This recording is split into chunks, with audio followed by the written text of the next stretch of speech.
जिनिसफोरखौ लानानै जोङो गोबाव सम दिनै स्ट्रागल खालामदोंमोन स्ट्रागल खालामनायाव जोंनि केडार हिसाबै जोंखौ डिउटि थानानै जोंखौ सेक्रिफाइस खालामनायनि बेलायावहाय जोंखौ सिकिउरिटि होनानै बिथांमोना बे स्टेजसिम लाबोदों आरो बे स्टेजसिम लाबोनाय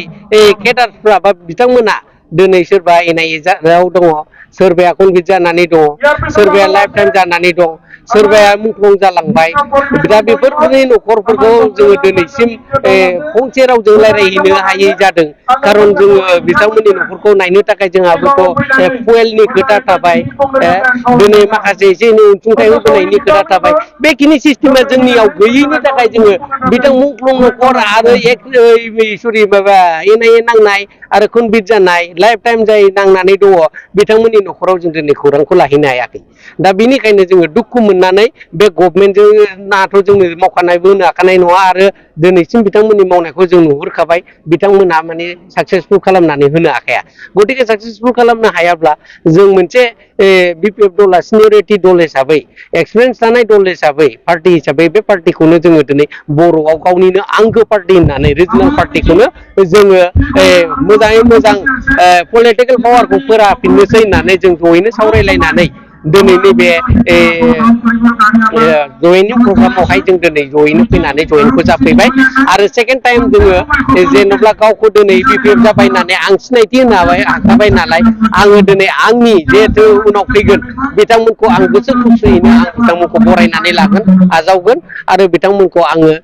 कन्टेक्ट खालामनानै माखासे नेम निथिफोरखौहाय जोङो सावरायलायनायनि गेजेरजों ज'यैनो मावलांनो गोसो मोदोम होसोमनानै जातिनि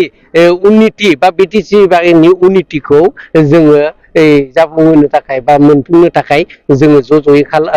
लोगो नांनानै बिपिएफखौ बिपिएफ बायदि जोङो बड'लेण्ड टाइगार हिसाबै बे पार्टिखौ जों दिन्थिलांनो थाखाय जोङो दिनै आगान नोंथांमोननि जेंनानि सायाव मा सिन्था खालामदों जोंनि जेंनानि सायाव जोंथ' दा सिन्था खालामनानै जोंथ' सुफुंनो हाखाया दा बेखौ सुफुंनो थाखायनोथ' जों ज'यैनो जों बिपिएफ पार्टिखौ सापर्ट खालामनानै गभर्नमेन्टआव लाबोनानै जोङो बिपिएफ पार्टिनि जानानैनो जोङो जाहा बिपिएफ पार्टिनि मुरबि बा चिफ पार्ग' चिफ हाग्रामा महिलारि सार बिथांजोंनो जों ज'यैनो शेयार खालामलायनानै जोङो जोंनि लांदां जानाय जायगाखौ सुफुंगोन आरो जोंनि मोननांगौखिनिखौ जोङो मोननो हानाय बायदि बिथांजोंनो सावरायलायनानै डिसिसनखौ लागोन आरो आङो नैबे मोनसे खोथा जोंहाथ' एक्स एनडिपि हिसाबै इउनाइटेड फरम अफ एक्स एनडिपि दङ बिथांमोनखौबो आं दिनै एक्स एनडिपि जानानै आं बिथांमोनखौबो नैबे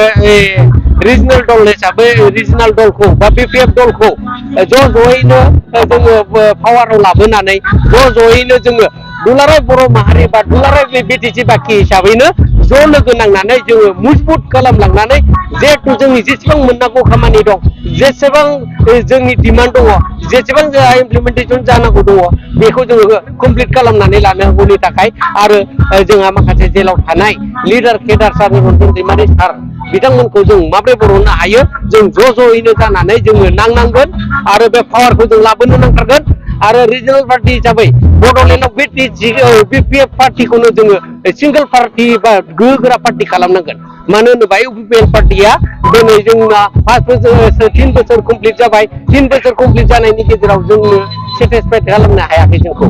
जोङो बहुद दुखु खस्थ' लाबोनाय हिसाबै जों जेखिमोन दामोन जों रायजो राजाखौ अनजानो लुबैदोंमोन समाजनि नेमखान्थिखौ जोङो फोथांनानै लाखिजानो लुबैदोंमोन दिनै कालसारनि बेलायावबो जों कालसारखौ कालसार बायदि सनमान होजानो लुबैदोंमोन जाय कालसाराव थादों कालसाराव थाग्राफ्रासो दिनै मिथिदों मा गोनांथि दंमोन मा गोनांथि गैयामोन दिनै मानिफ्राय मा आंखाल जालांखो बिथांमोनासो मिथिगौ बिथांमोनाबो गाबख्रावबाय थादों ससियेल मिडिया नुबाय थादों बिथांमोननिखौ डिस्ट्रिक्ट बाय डिस्ट्रिक्ट मोनफा सिनेमा हलनि गोनांथि दं होननानै बिथांमोना गाबख्रावबाय थादों नाथाय दिनै खुगाजों बिथांमोना बहायबा मोनसे मोननै दिन्थिफ्लादों नाथाय कमप्लिटलि खालामनो हायाखै जोंहा बे मोनब्रै डिस्ट्रिक्टआव हयथ' दा मोनबा डिस्ट्रिक्टआनो जाबावबाय दा बेनि गेजेरावबो गैया आरो जोंहा दिनै इमप्लिमेन्टेसननि बेलायाव बहुद साननांगौ दङ दिनैसिम इमप्लिमेन्टेसन हिसाबै साननांगौ दङ होनोब्ला जों मोनथामसोल'सो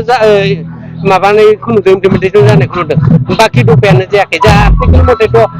फार्स्ट टाइम जोंहा जेबायदि इमप्लिमेन्टेसना जाग्रोनांगौमोन बे इमप्लिमेन्टेसना जाहैबाय जोंहा थारा केस दंमोन थारानिफ्राय आरो नैबे कनभिक्टफोर जानायनिफ्राय नैबे NIA दङमोन जेनेबा हाजोथियाव थानायफ्रा माबाजों फैबाय आरोखि उकिलफोरनि थ्रुयै जिहेतु नर्मेल केस हिसाबै 10/13 हिसाबै बे समजों लोगोसे जोबनानै थांदों